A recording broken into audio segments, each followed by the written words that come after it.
Yes, I'm called SENSIO IKIRIZA. In this video, I'm going to be describing how I'm using IPM principles to manage pests in passion fruit garden. Yes, as you can see in the background, this is a passion fruit garden. Very well managed in a manner that we manage the pest infestation. And one practice that we do here, we do pruning.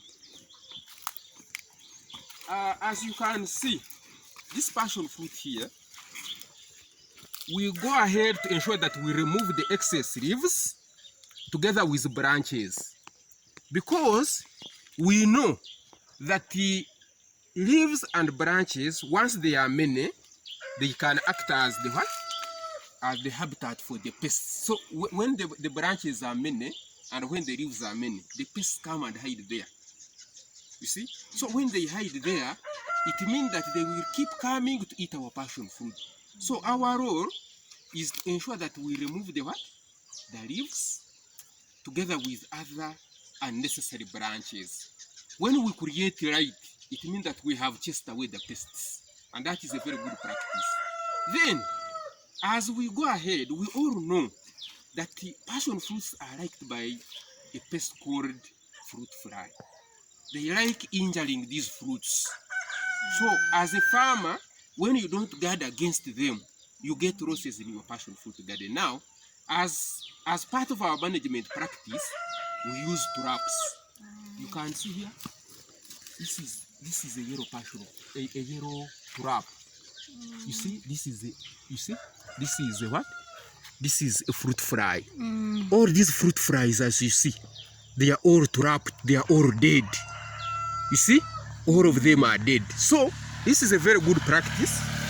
This is a very good practice in passion fruit. Yes. As you manage, as you prune, you have to also trap what? You have to trap the fruit flies. They are very dangerous in our gardens. Then also, secondly, what we do in part of our management, we also try to use other methods. Now, as you can see here, you see ash. You see ash? Now this ash here, we put it in a circular way, as you can see. Yeah. All this ash here. Now, the importance of this ash is to protect this passion fruit. Now, they are walking insects, as you can see. You see? This one. You see? You see? This one is here. This one here. You see? This. They come and climb here.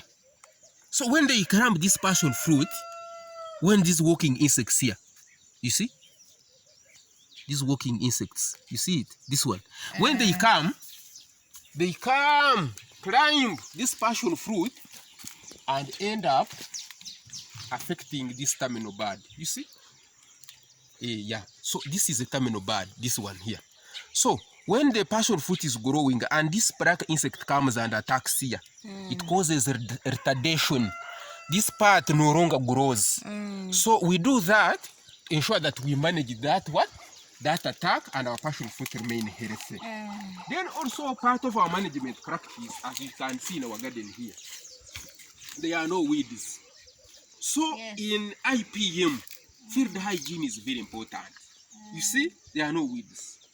When you move around, even when you sit back, there are no weeds. We do this to ensure that we reduce the habitat for pests also. Because we know once there are weeds in the garden, they act as habitat for the pests. So we have to ensure that we remove all the weeds so that the pests don't come and hide there. So it is a very good practice. Then also what we do crop rotation. You see on this plot of land, this is on a very fresh piece of land. Now you can see in the background here, as you can see, this plot here, you see, we used to grow passion fruits here in this plot. Now, what we have done now, we have abandoned this plot. We abandoned it and planted what? Matoke. We have also gone ahead to plant tomatoes. And we are managing to ensure that we maintain the soil moisture and the soil fertility. This is a very good practice in passion fruit growing. Once you do crop rotation, you are minimizing the cycles of some of the pests that can come and attack your passion fruit. Then also what we do in this garden, we also try to do what?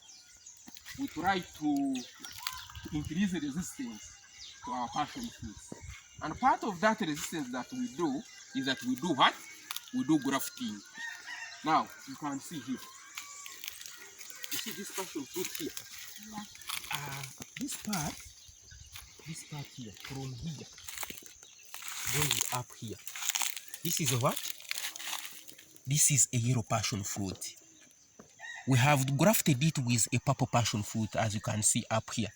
We are doing this so that we reduce on attack of coral rot disease. Coral rot attacks a passion fruit from the ground here.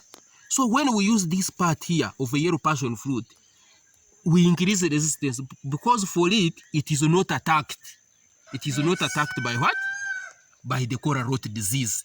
Now, as we do that, we increase resistance of our passion fruit, and this passion fruit is able to stay for more years in the garden. I'm going to be describing to you step by step how we do grafting as you enter into passion fruit growing. Yes, as I earlier described, as part of resistance to passion fruit growing, we do grafting. Now, this is a yellow passion fruit, as you see, coated. This is the one that we are going to cut and graft with a purple passion fruit. As you see, here, these are part of the passion fruits that we are going to use. These are the purple passion, the scions now we have gotten from the purple passion fruit. We are going to graft them from here. Now, you see, this one is already cut. Yes. Then what you do, you make sure that you do what? You cut it like this in a slanting way. Yes. You see, it has to be slanting. The way how you cut on the scion is the way how you should cut on the stalk. Then you combine the two parts here. You see. Then after combining them, the two stalks, you get a black cavera. You see, you touch here, then you tie them. You see, you tie, ensure that the parts are combined together. Both the stalk and the scion become one.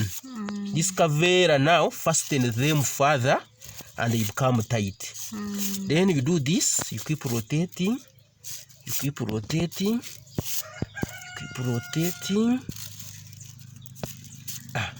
like this.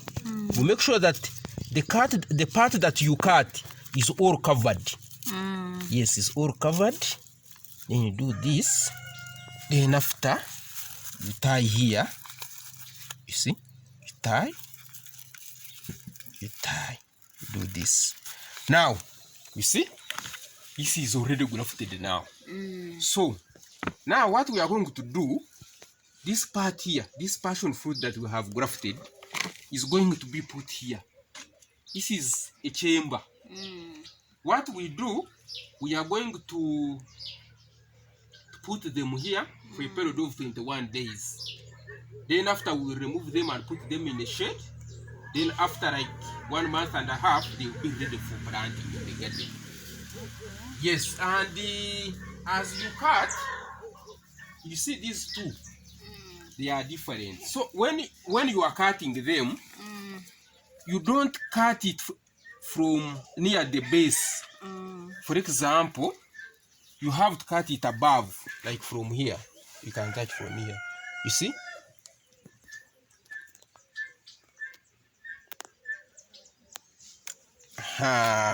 You see, this part is more longer. You see, it is now different. You see, from here to here is different from here to here. So we encourage at least half a foot when you are cutting the stalk to put the scion, because when you put it too nearer, the soil inoculums can attack our passion fruit. So it is good you graft it at a higher level.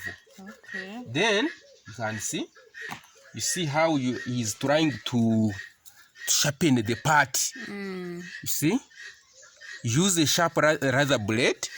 Then you come, you combine the two parts together. You see, then when you combine them, then you are able to tie them as I described earlier. You see, you keep touching them, then you do this, then you do what? You graft. This is a simple technique that can be adopted by a farmer, even when you have not gone to school. You see, I follow this, I follow this, I follow this, then I finish. Then you touch, you tie it together, and you finish like this. So now we are going to put them in the chamber here. You can either dig deep a bit, as you can see down, or you can leave it on a bare ground. We use these curved sticks to ensure that this polythene doesn't come near them, because once it comes near them, it can cause burning. So we place them here. We place them here in the soil. You see? Then when you place them here, you are able to do what? You are able to water. Or you can even water when you are going to graft them. Then after, you get this white polythene. You see? Then you cover it. Use soil. You see? You can even cover that side. You use soil. You see? Cover. You see? So we are covering so that we don't allow any air entering into our passion fruit inside. Yes. So you keep monitoring this chamber for a period of 21 days. Then after, you will remove them and you put them under the shade. So as a farmer, you are able to do this. You can do this. You can see this is our mother garden. Yes. This is where we get what? This is a mother garden of yellow passion fruits. So when we want to graft, we come here, we graft and we put here, then we go and plant in our garden. Okay. Yeah, so that cry of saying that coral rot is affecting you in your garden should stop basing on this that I have described. Now, as I have described, once you follow field hygiene, you follow crop rotation, you do grafting, you also use traps, then you also come and do field monitoring. Once all those practices are done, and you keep seeing that in your garden there are pests, now what you do, you have to devise other means, because once the pest infestation levels are beyond, then now we use chemical control. We have to go and use pesticides and fungicides to ensure that we spray now and we manage the pests amidst other management practices that we are doing on the farm. Okay. Yeah.